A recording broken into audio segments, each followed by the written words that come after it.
কি দারুণ বর্ষার গজারিকর, নির্জনতা এখানে কানে বাজে, সবুজ সৌন্দর্যের ঢল নেমেছে এখানে, গাছের মাথায় রোদে মেঘে আলো ছায়ার লুকোচুরি খেলা, সৌন্দর্য রহস্যের ভাণ্ডার, ভাওয়ালের গর্ব কাপাসিয়ার অহংকার গজারিকর, দুপাশের গজারিকর, তার ভেতর নিচু জমি জুড়ে সবুজ ধান ফসলের মাঠ চমৎকার একটি ব্যঞ্জনা দিয়েছে।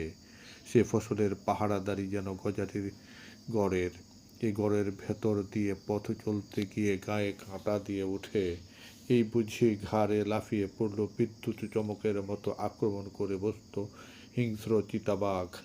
গজারিগড় এলাকার মানুষজনের ভাষায় টিক্কা পোড়া বাঘ। তবে বাঘ এখন এ গড়ে সুদূর অতীত, এর কোনো ছানাপোনারা পর্যন্ত অবশিষ্ট নেই এখন আর।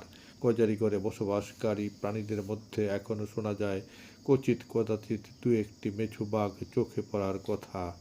বাঘ ডাসা ও লেঞ্জা আছে মোটামুটি, আর বন বেড়াল সজারু শেয়াল আছে। এর মধ্যে শেয়ালেরা সিংহ ভাগ, বেজি সাপ গুই সাপ আছে, আছে কিছু বানরও।